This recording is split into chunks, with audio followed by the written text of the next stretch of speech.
Welcome classic rock fans to one of my 10 of the best videos, and today we're looking at my 10 favourite albums of 2021. Yes, it's that time of year once more. Those of you who do follow my channel might be alarmed of the absence of any prog in this list, but rest assured there will be a 10 best prog albums of 2021 coming very, very soon. Anyway, before we get started, please be sure to click like, subscribe and check that bell to get notified of any future uploads, and check some of the links below this video for ways you can support the sterling work done here at Classic Album Review. Become a Patreon. There's a fine body of work on my Patreon now, or simply like the Facebook page. It's all good and all much appreciated. Number 10 is Alice Cooper's Detroit Stories. This loud, heavy and raucous album beautifully celebrates the renegade spirit of Detroit, and he employs numerous musical luminaries to help him celebrate a place that has music in its very DNA. This album bristles with attitude and sneer. It's absolutely fabulous. I mean, gone are the usual Alice Cooper ghouls and monsters and serial killers of the usual Alice Cooper fare. Instead, we get a tribute to his old stomping ground. Some of the more gothic and nightmarish elements of his music have been replaced with covers and songs that address what can only be described as a kind of social degeneracy. This album employs the legendary MC5 guitarist Wayne Cremier, whose legendary hard snarling blues licks all over it, as well as the talents of Mark Farner, who sounds absolutely fabulous, by the way. The fact that there isn't a Grand Funk reunion just constantly breaks my heart, to be honest with you. Number 9 is Iron Maiden's Senjutsu. This is an impressive arsenal of songs. The title track is the best track on the album. This album would be much higher up on my list if it didn't sometimes sound like I was wading through treacle. Not to mention Bruce Dickinson's voice, his now weathered voice, I have to say, is sometimes way too low in the mix in my opinion. I prefer their previous album to this one, but not by much. This is full of extended gallops and prog metal delvings that I just find completely intriguing. Fans of the earlier, sharper, brighter sounding stuff might not be too enamoured with this more sludgier Maiden, but I for one am a big fan of these lengthy conceptual treks. We get right on the wall in this one, which has a very southern rock feel. It almost stands out like a bright beacon against the more down-tuned forays of the lengthier numbers on this album. I do overall really enjoy this later Maiden stuff. I just wish it didn't sound like I was listening to music playing in another room, quite frankly. Nevertheless, it makes my list as one of the albums that forms the highlights for 2021. Number 8 is The Darkness and Motorheart. I just love this band, I really do, with those high camp antics and Justin Hawkins' ballooning falsetto, which has some squealing with delight, and no doubt some it puts their teeth on edge, I guess.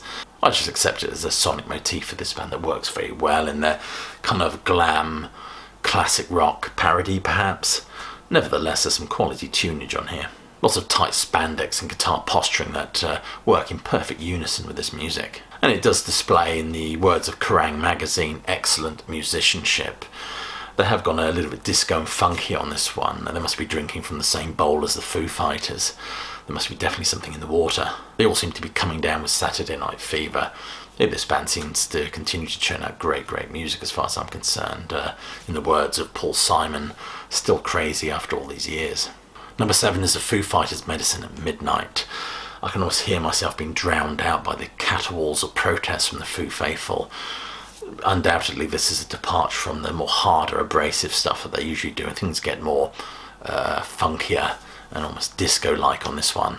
But I just love it. It taps into my love of all things Brothers Gibb. And the title track is my favourite on this album. It has me dusting off my disco trousers. And this album is influenced by a lot of melodic tunesmithery, shall we say, bands like the aforementioned Bee Gees, the Jackson 5, and of course let's not forget Bowie's Let's Dance album, which was also a huge influence. I rather like this album. I rather like the direction this band took with this album, although, considering I was shouted down by a lot of Metallica fans for saying how much I loved the Black Album, what do I know? Medicine at Midnight is supposed to be the band's party album with, tracks like Shame, Shame, signposts this new slinky use of production valued choruses and vocals. The whole thing has a very soulful feel as Dave Grohl squeezes into those sparkly white suit with ballooning flares. Number 6 is Battle at Gardenscape by Greta Van Fleet. These faux Led Zeppelin sprites have pulled out a real blinder with this album. I must admit I really enjoy their music. The name of the band is absolutely terrible, by the way. And there's something very elfin, troll-like about them, and I look at them as if they're straight from the plains of Evermore. You know, something that sits uneasy with me. Nevertheless, the music is sharp and angular, as bony as Jagger cavorting around in spandex.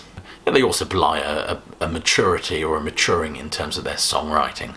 The Robert Plant-like squeals minus the priapic strut, I think, has been slightly dampened down for this album.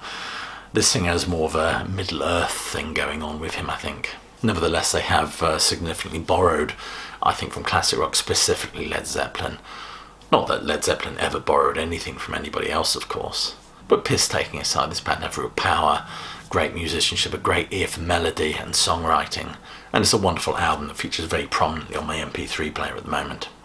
Number 5 is Buckcherry and Hellbound. This is an incendiary and riff-laden album that borrows heavily from the wardrobe of classic rock. It's a complete Narnia of influences converging in this band. All these sonic illusions help create a familiar style. I mean, some might argue derivative.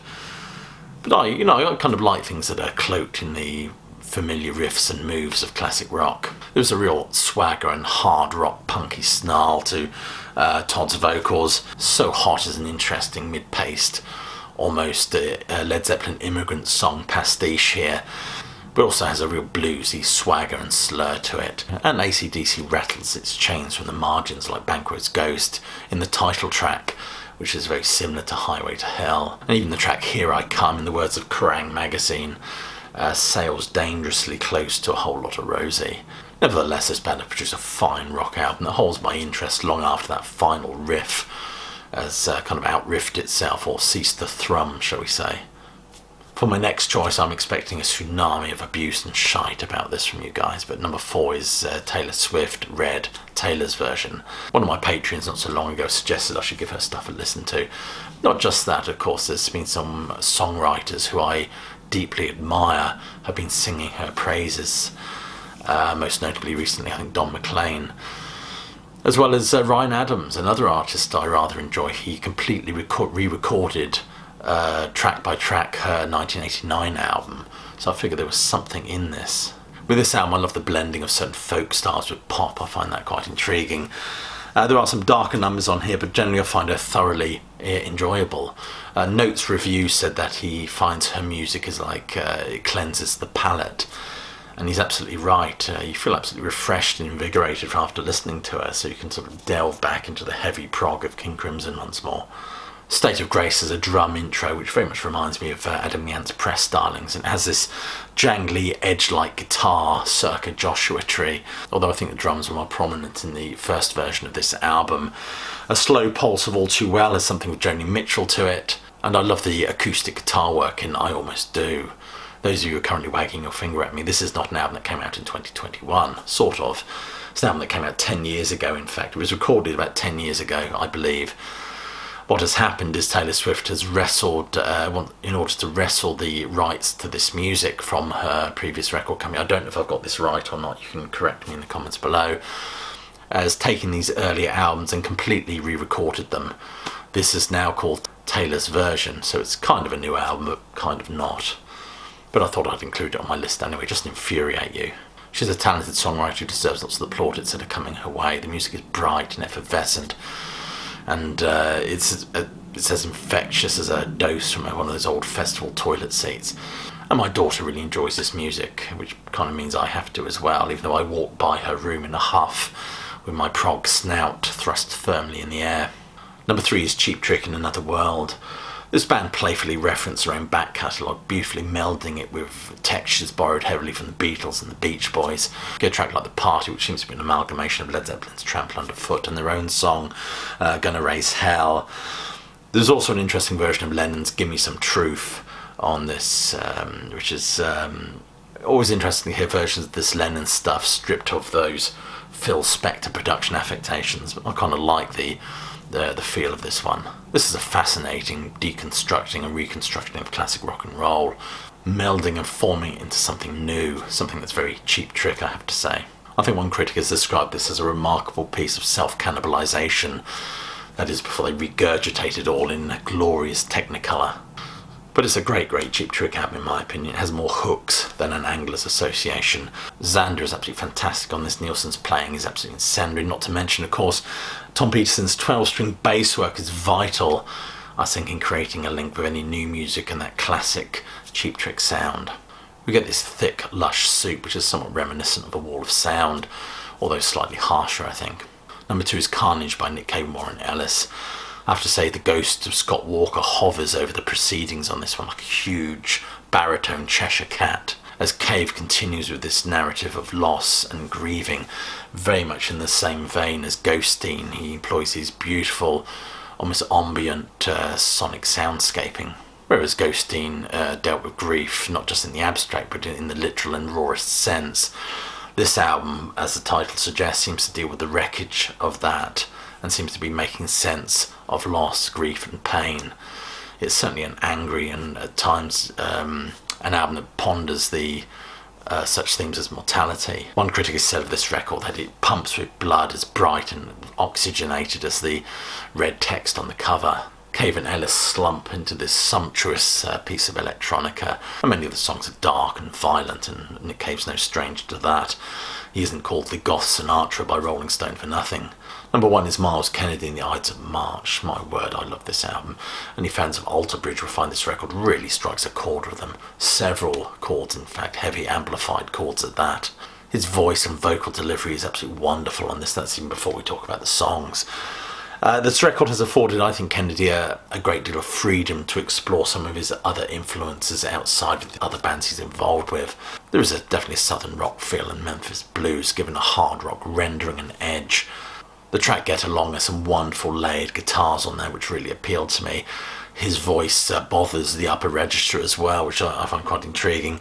Why Can't We All Just Get Along is a political number, no doubt, lamenting the increasing polarisation of society at the moment. We've got that southern rock vibe again with 1,000 Words, which also has a distinctly country feel to it. Many feel in his other bands, Miles Kennedy is somewhat overshadowed a little bit by Mark Tremonti and Slash, but on this one he definitely hogs the spotlight and has produced a fabulous record. Anyway, they're my 10 picks for this year. Be sure to check out some of the videos, the cards that are up there now.